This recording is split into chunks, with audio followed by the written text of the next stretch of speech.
अस्सलाम वालेकुम। आज हम class 9 English chapter 8 the impact of globalization on culture and economy की कंप्लीट एक्सरसाइज करेंगे। एक्सरसाइज में पार्ट ए है आंसर द फॉलोइंग क्वेश्चंस। यहाँ पे हमें कुछ क्वेश्चंस दिए गए हैं, हमने इनके आंसर्स बताने हैं। फर्स्ट क्वेश्चन है what is globalization and how does it promote economic growth.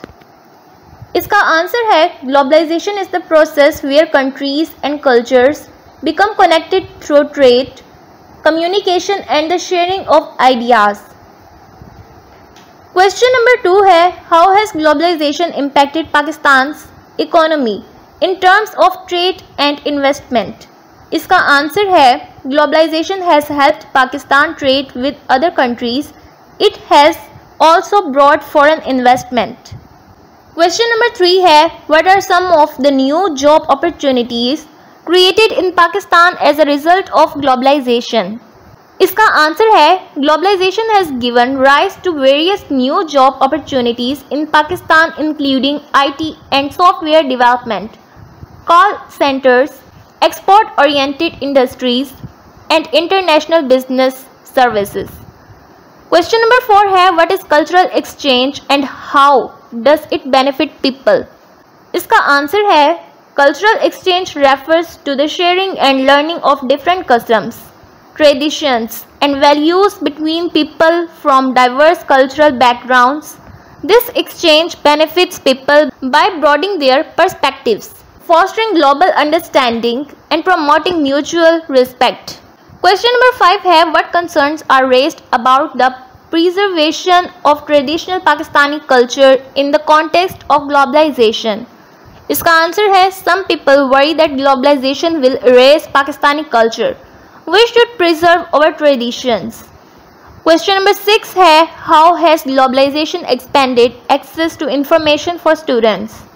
इसका आंसर है globalization has revolutionized access to information for students by providing the internet and other digital platforms. These resources offer a vast array of educational materials, enabling students to learn from diverse sources and expand their knowledge.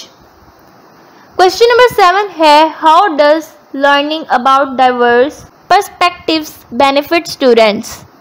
इसका answer है learning about different perspectives helps us understanding others. It broadens our minds. Question number 8 है how can understanding globalization help young Pakistani students contribute to their country's future? इसका answer है understanding globalization can empower young Pakistani students to contribute to their country's future by developing a global mindset, cultivating entrepreneurial skills, and fostering international collaborations. This will enable them to drive economic growth, create jobs and promote Pakistan's development. Part B है choose the correct answers. यहाँ पे आपको कुछ sentences दिए गए हैं और उनके नीचे कुछ ऑप्शंस दिए गए हैं। आपको इन ऑप्शन में से जो भी ऑप्शन सही लग रहा है उसे सर्कल कर देना है। फर्स्ट है what is globalization primarily characterized by based on the text. Option A है increased isolation of countries. Option B enhanced connectivity and interdependence.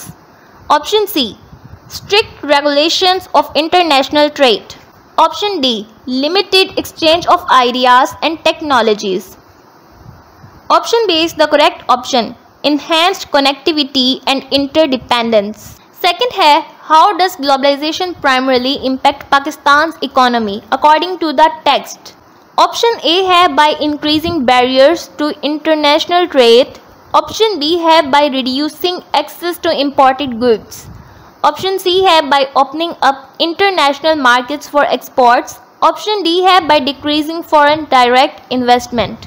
Option C is the correct option by opening up international markets for exports. Third है how do digital tools primarily impact students according to the text. Option A है by restricting access to language learning. Option B है by promoting cultural isolation. Option C है by facilitating easier language learning. Option D है by limiting exposure to global trends. Option C is the correct option, by facilitating easier language learning.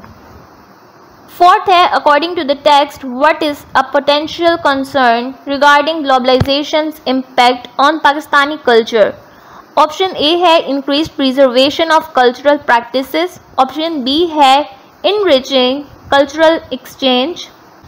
Option C है erosion of traditional Pakistani culture. Option D है limited exposure to global influences. Option C is the correct option, erosion of traditional Pakistani culture.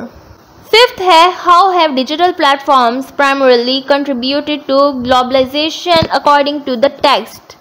Option A है by limiting international communication. Option B है by restricting access to education. Option C है by enabling instant global communication.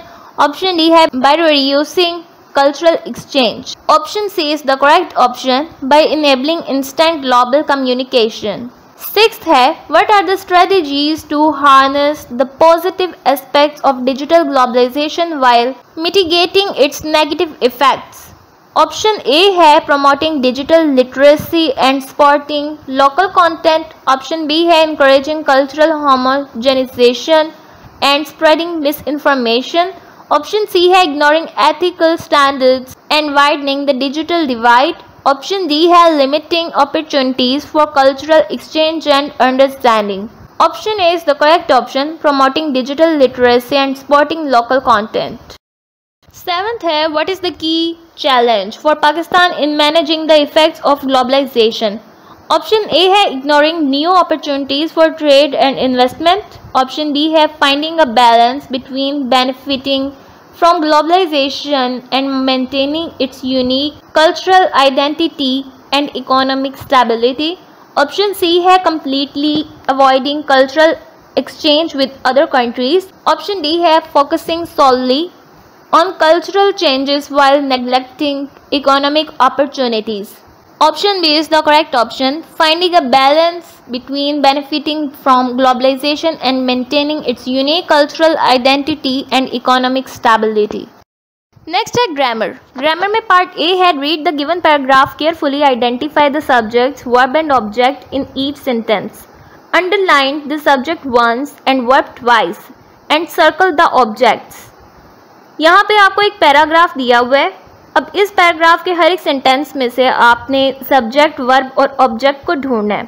Subject के नीचे एक दफ़ा underline करना है, verb के नीचे 2 दफ़ा अंडरलाइन करना है और जो ऑब्जेक्ट होगा उस पर सर्कल कर देना है।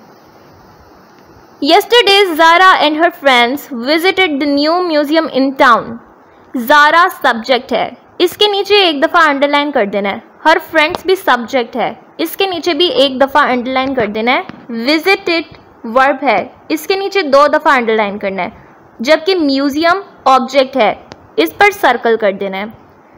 They explored various exhibits and learned about ancient civilizations. They explored, ये सब्जेक्ट है, इसके नीचे एक दफ़ा अंडरलाइन कर देना है, जबकि explored वर्ब है, इसके नीचे 2 दफ़ा अंडरलाइन करना है। सिविलाइजेशन ऑब्जेक्ट है, इसको सर्कल कर देना है। The tour guide explained the history of each artifact in great detail. Tour guide subject है, इसके नीचे आपने एक दफ़ा अंडरलाइन कर देना है। Explain के नीचे आपने 2 दफ़ा अंडरलाइन करना है क्योंकि ये वर्ब है। Zara bought a souvenir from the gift shop. Zara subject है, bought वर्ब है, souvenir ऑब्जेक्ट है। Zara के नीचे आपने एक दफ़ा अंडरलाइन करना है, bought के नीचे 2 दफ़ा और souvenir को सर्कल कर देना है। Her friends admired. Her friends subject है, इसके नीचे एक दफ़ा अंडरलाइन करना है। Admired वर्ब है, इसके नीचे 2 दफ़ा अंडरलाइन करना है। The beautiful paintings and sculptures. Paintings and sculptures ये ऑब्जेक्ट हैं, इन दोनों को आपने सर्कल कर देना है। Everyone enjoyed. Everyone सब्जेक्ट है, इसके नीचे अंडरलाइन करना है एक दफ़ा, enjoyed के नीचे 2 दफ़ा अंडरलाइन करना है। The visit को आपने सर्कल कर देना है। पार्ट बी है, identify the complex sentences with in paragraph and underline. आपको यहाँ पे पैराग्राफ दिया गया है, आपने यहाँ से कॉम्प्लेक्स सेंटेंसेस को ढूंढना है और उसे अंडरलाइन कर देना है।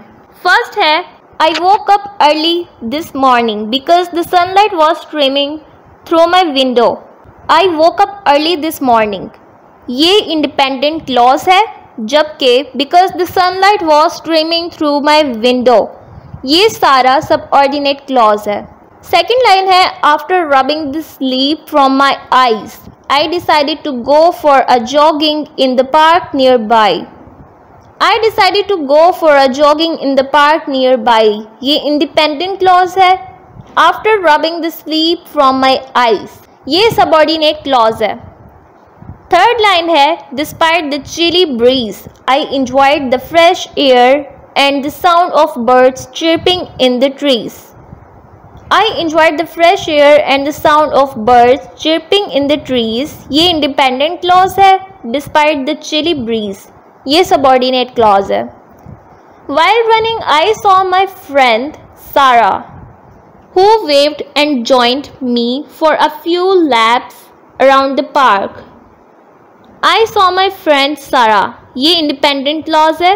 While running, who waved and joined me for a few laps. ये सबऑर्डिनेट क्लॉज है. Because we both love exercising outdoors, we often meet up for morning runs. अब इसमें we often meet up for morning runs, ये independent clause है. Because we both love exercising outdoors, ये subordinating clause है. Although it was still early, the park was bustling with people walking their dogs and children playing on the playground equipment. The park was bustling with people walking their dogs and children playing on the playground equipment. ये independent clause है. Although it was still early, ये subordinate clause है.